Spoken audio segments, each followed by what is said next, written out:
o senhor Joaquim, taxista há mais de 20 anos, e posso dizer que já vi de tudo nessas ruas. Gente de toda a sorte, de toda a classe e de toda a condição.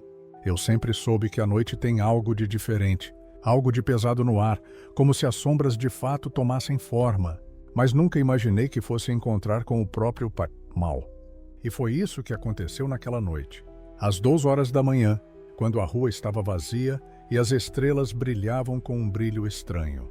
O que eu vou contar aqui é algo que nunca mais sai da minha cabeça, algo que me faz olhar para a escuridão da madrugada com muito mais respeito. E se eu contar para vocês, é porque ainda estou vivo para contar. Era uma dessas noites quentes de verão, quando o calor ainda persiste mesmo depois que o sol se põe. Eu estava voltando para a base, depois de uma corrida no centro, já cansado e pensando em dormir. O taxímetro estava quase zerado, mas eu sabia que, como sempre aparece alguém àquela hora para pegar um táxi. E foi quando eu virei a esquina da rua do hospital que o vi. Um homem de terno preto, camisa branca e uma maleta, parado na calçada, acenando para mim. A cena não era incomum, mas algo naquele homem me fez sentir um arrepio na espinha. Ele estava sozinho, como se fosse um homem que estivesse esperando por mim, e não o contrário. Não havia mais ninguém por perto, ninguém que o visse, só nós dois e a noite.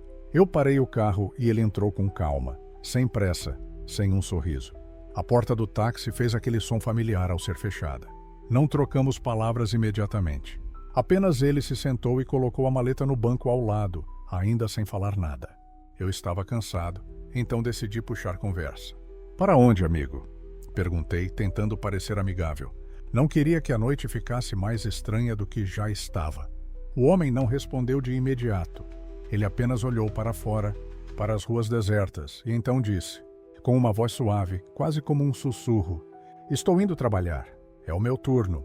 A frase parecia simples, mas havia algo na forma como ele disse que me fez desconfiar. Trabalhar? Àquela hora? O que um homem vestindo terno e com uma maleta fazia trabalhando àquela hora da madrugada? O que ele carregava naquela maleta? Eu, sempre curioso, decidi perguntar mais. "Trabalhando nessa hora, hein? O que faz, se não for muito intrometido perguntar?" O homem olhou para mim com os olhos mais vazios e profundos que já vi. Seus olhos eram tão escuros que pareciam absorver a luz ao redor. Ele me olhou por um momento, como se estivesse considerando o que responder. E então disse com um sorriso que não alcançava os olhos, "Eu sou alguém muito importante, Sr. Joaquim. Eu cuido das pessoas. Eu venho buscar as que partem à noite. Às vezes, as almas não sabem que é a hora delas, então eu as levo. Eu sou, como posso dizer? Eu sou quem faz o último favor. O último trabalho." O que ele disse me causou uma sensação estranha no estômago, mas na minha ingenuidade, eu não quis dar muita atenção. Afinal, ele parecia apenas um homem excêntrico.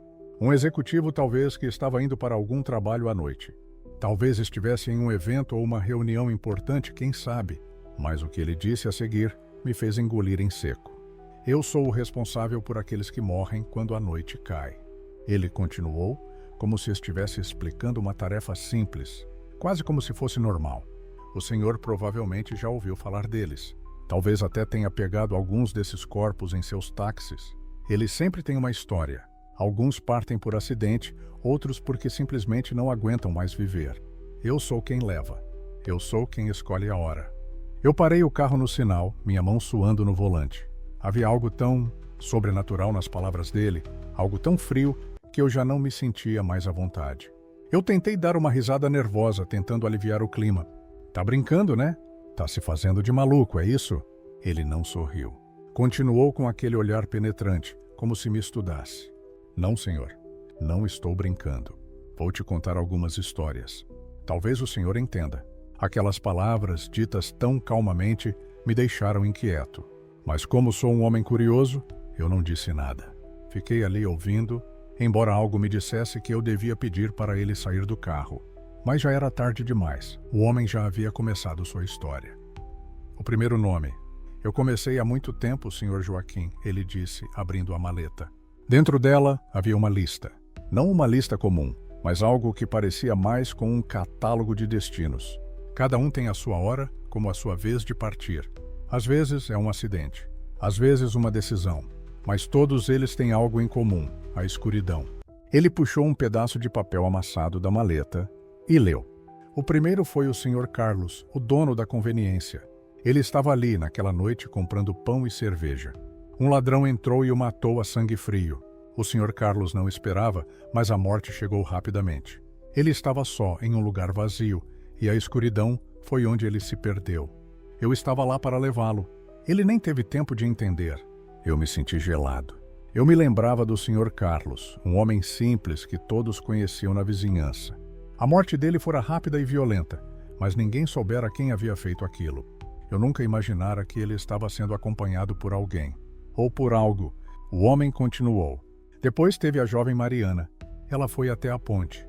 Estava em um momento difícil da vida. A vida a esmagava e ela decidiu saltar. Não queria mais viver, não aguentava a dor.